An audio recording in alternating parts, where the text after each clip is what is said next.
Hey guys, welcome back to my channel. I'm back with another plant video.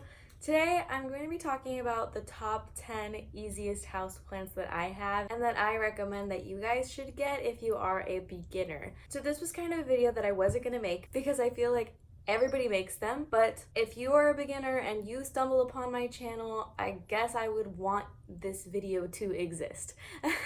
It's really helpful, and I have some varieties that I feel like people don't often see. And I figured if I was gonna make this video, I might as well wait to get a Zizi plant, which I have, and it is ginormous. So that's the first one I'm going to talk about. It's a super easy plant. I haven't had mine for very long, but this guy I got at the Houston Garden Center for $12 because it was 50% off, and it is massive. Look at this, you guys. So yes, the Zizi plant is definitely one that I would 110% recommend for beginners.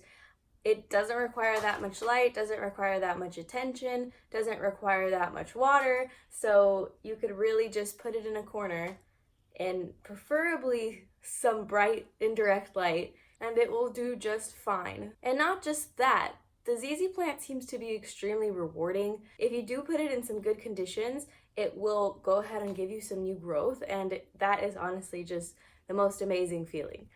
And speaking of plants giving you new growth, my next plant is actually one of my first plants that I purchased, and it is the Monstera deliciosa.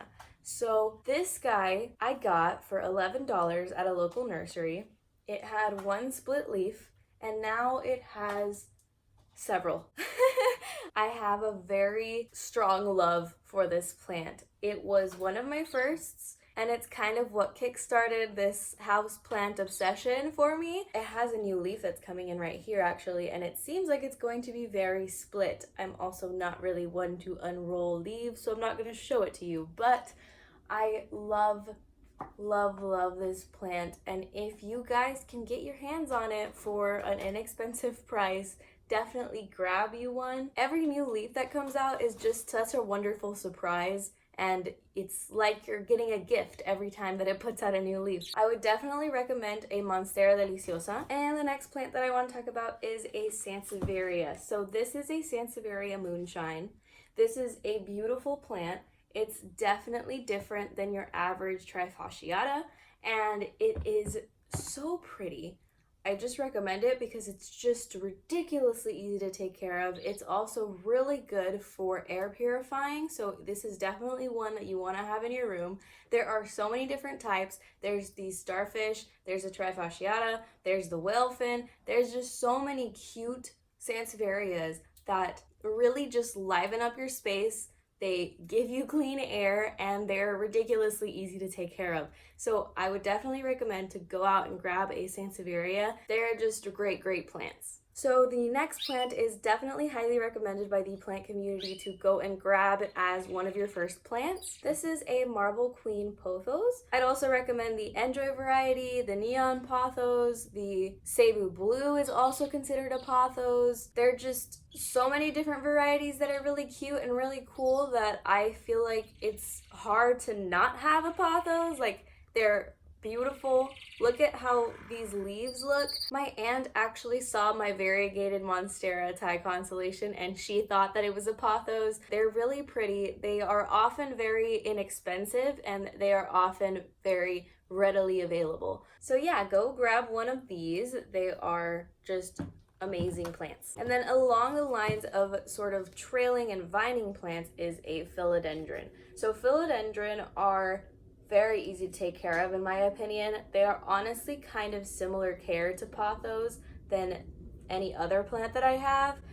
I kind of let the soil dry out, try not to water too much, let them have some bright indirect light. But yeah, there are so many different varieties of philodendron. It's honestly one of my favorite ones to collect. Vining philodendron specifically is one of the easiest plants that I feel like you can grab, and they're really easy to propagate. They are beautiful. They definitely have some amazing qualities like the velvetiness on the micans. There's also sort of a shiny silveryness on the brandi. There's like the Philodendron Maria and the Philodendron gabby that you can find on Gabriella Plants Online, and those have some really pretty variegation on them.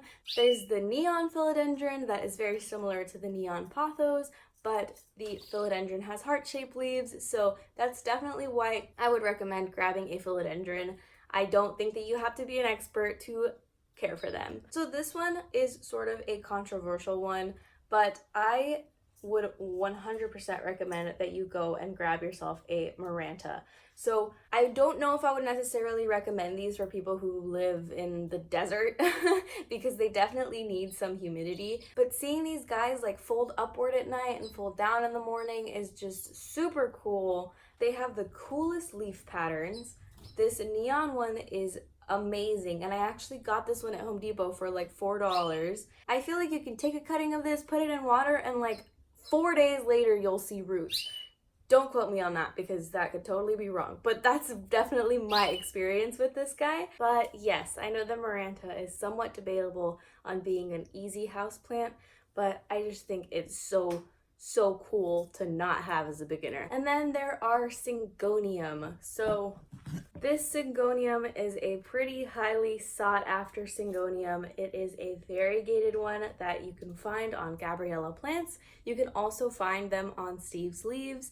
They are absolutely beautiful. The variegation on them is so pretty. It can be sort of marbled, or it could be very white like this leaf right here. These are super easy to propagate. They're super easy to take care of. They just need some bright and direct light. You could even put these in a moderate light environment and I feel as though they would be okay. And different varieties of Syngonium can also be okay in low light environments. I just wouldn't recommend it for a variegated version just because variegation sort of makes it harder for them to survive. There are also several different types of Syngonium, and that is why I love this guy so much. I don't actually have different kinds of Syngonium, but I am definitely always on the lookout for them. There are some beautiful ones out there. And then we have the peace lily that I really don't want to move because that pot is very heavy. This peace lily in particular is a domino peace lily. They are beautiful. There's also a peace lily out there that you can find that's considered rare. That is a Picasso peace lily. That is crazy. I definitely, if you can get your hands on that, get it, because that is like the coolest looking thing ever. But usually peace lilies will sort of flop over if they need water. They'll pretend like they're dead and then you'll give it a drink and it'll be okay. And I feel like that's part of the reason why people recommend that guy, just because if you are sort of a forgetful waterer, you can definitely bring a peace lily back to life, and sometimes that feeling is very rewarding. So my next plant I want to talk about is actually the very first plant that I got, and it is a jade plant. This is what it looks like. I actually rescued this guy from Marshall's. It was sitting in a pool of water and I saw it and really liked it.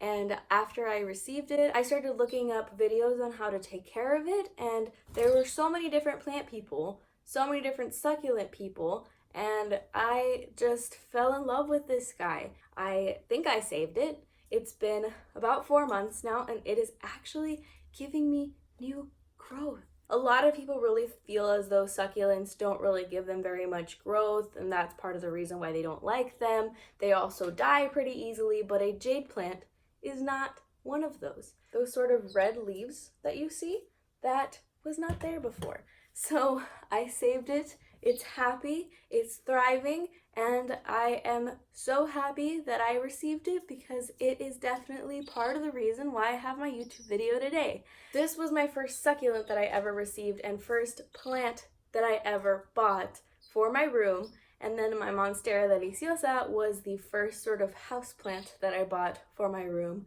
the first big plant that I bought for my life. So jade plants, definitely recommend that you go and buy if you can.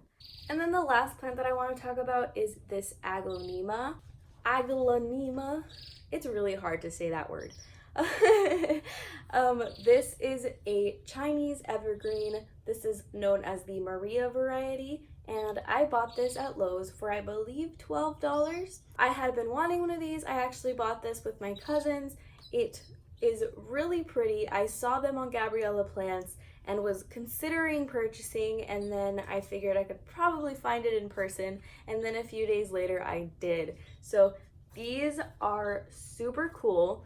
They can survive in lower light environments if you need them to, but they will definitely thrive in brighter light. We have this on our kitchen table downstairs, which is part of the reason why I never really showed it to you guys, but it has some new leaves that's popping in.